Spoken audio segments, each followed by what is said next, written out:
Now greetings everyone. Welcome to our video representation, and in this video we will going to discuss our program code and the program output demonstration. First, let me introduce our group. My name is John Red Morada and my group members are John Win Lloyd Dagon, Kevin Franz Albuena, April Joy Liro, and Jerome Mulles. Greetings, I am John Red Morada and I will be discussing the session start and compensation array. And for the session start, it is used to begin a session so the system can store and keep employee data in session employee array even after page reloads. And for the compensation array, it holds predefined salary and bonus rates for each position, allowing the system to automatically assign correct values based on the selected job role. Greetings. My name is Kevin Franz Albuena, and today I will explain the class that we used in our system. So we named our class as employee that stores employee attributes such as full name, position, date of employment, salary, and annual bonus rate. So we used a private access modifier to prevent the user from accidentally changing its values. Next is we created a constructor that is called when creating an employee object. And this constructor initialized the values of each attributes of the employee class, such as their full name, position, date of employment, salary, and bonus rate.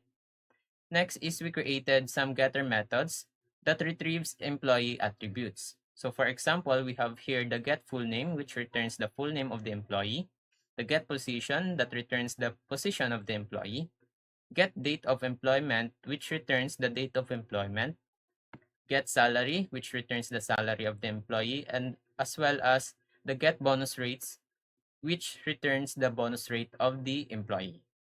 Next is we have the setter methods that are used to update employee attributes. So in each setter methods, they have each their own parameters which pass the new values that will update the value of the attributes. So first is we have the set full name, which updates the full name of the employee. Set position that updates the position of the employee. Set date of employment, which updates the date of employment of the employee. The set salary and the set bonus rate, which updates the salary and the bonus rate of the employee. So aside from the getters and setters methods, we have some functions or methods that will calculate the employee's total amount of annual bonus and the employee's total annual salary, including their bonus. So first is we have the get annual bonus, which returns the total annual bonus by salary multiplied by 12 as 12 months and then multiplied by their bonus rate. Next is the get annual salary, which returns the total annual salary, including the bonus. So in this get annual salary, it returns the annual salary of the employee plus their annual bonus. So that's all for the explanation of our class that we use in our system. And next is the CRUD or the creating, updating, and deleting of employee from our system.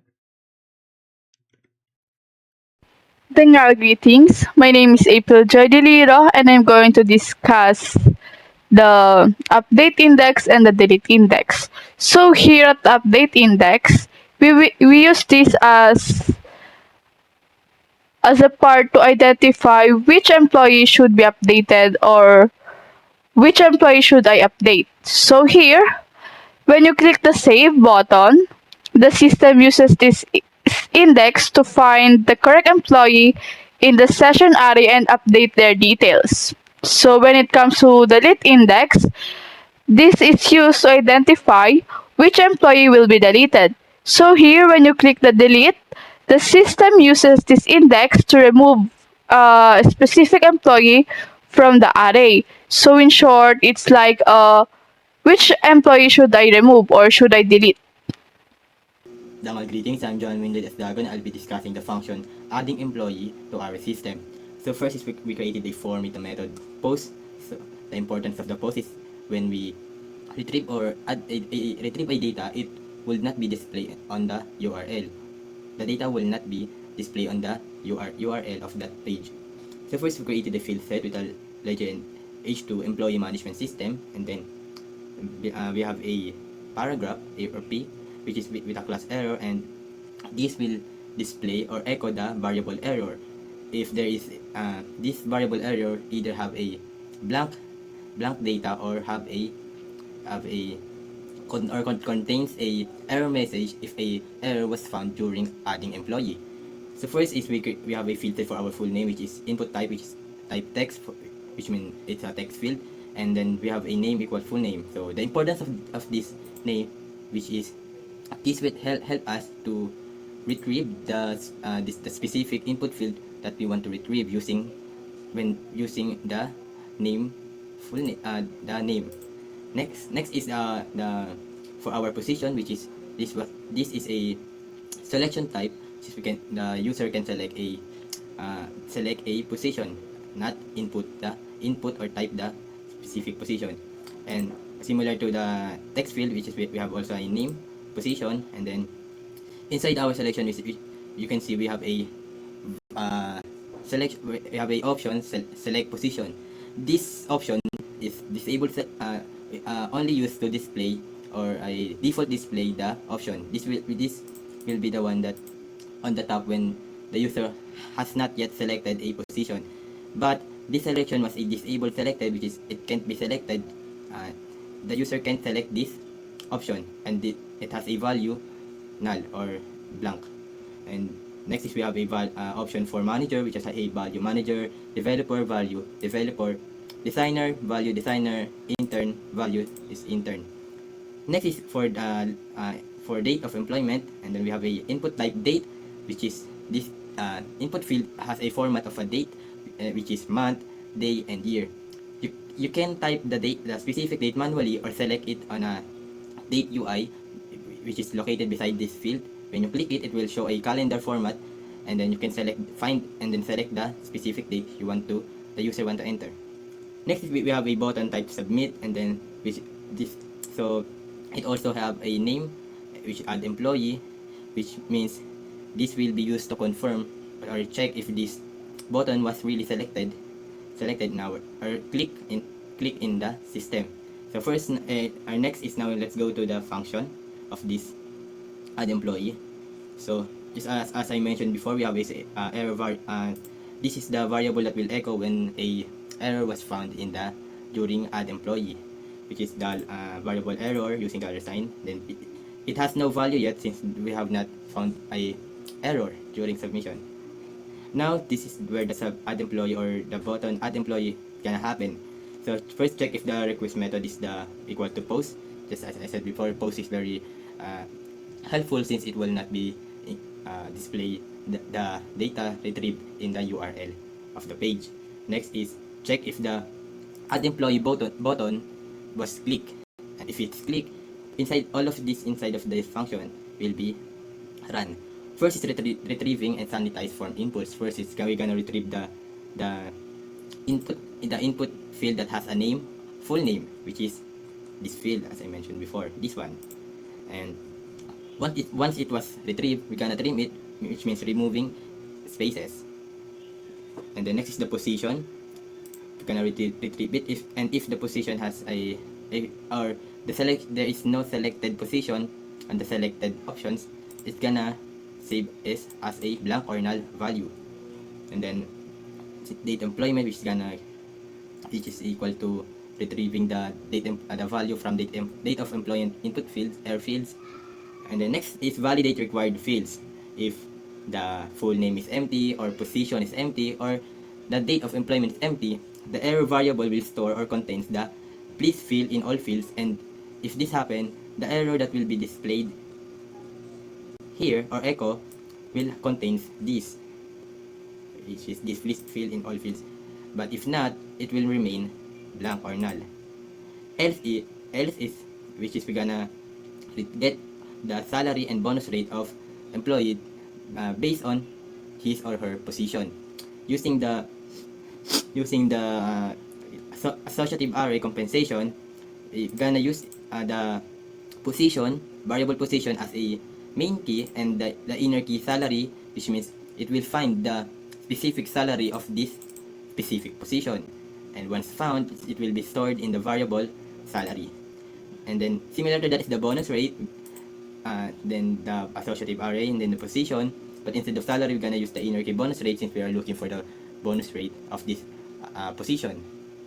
Once done, we're gonna create the new employee object and store it in the session. After creating the object, which is session, the employee, which is the main key, and then the reason why this blank is for auto indexing, which is or auto increment of the array index. And then inside the new employees, we're gonna store the full name, position, date employment, salary, bonus rate, which is the variable data we retrieve. And after creating the new employee object, is we're gonna refresh the page using this header location, then PHP self. This for short explanation, this it's by refreshing is like redirecting it to itself. By redirecting it to itself, technically we are just refreshing the page itself. And after that, we're gonna exit the this function. And that's all for adding add employee function in our system. Again, I'm John Windows Lagon. Thank you. Greetings, I'm Melissa Jerome, and today I will be the one who explain the employee table. So the employee table is responsible for displaying all stored employee records from the session in a structured format. It's used for each loop to iterate through the sessions employees array where each object is accessed when its data is shown using getter methods like get full name, get position, and other. Each rows represent one of the employee and dynamically fills in details such as salary, bonus rate, and ensuring that computed values are always updated and accurate. Additionally, the table supports editing functionals by checking if the current row index matches that variable edit index. If it does, the row switches into edit mode and display input fields instead of plain text, allowing the user to modify the employee's information and save changes. Otherwise, the rows remains in display mode and includes actions buttons like edit and delete, enabling user to manage records directly from the table. Dangal greetings. Now let's proceed on our program output demonstration. So as you can see here, it consists of a form in which used to add an employee and also a table to display all the employee listed in our system.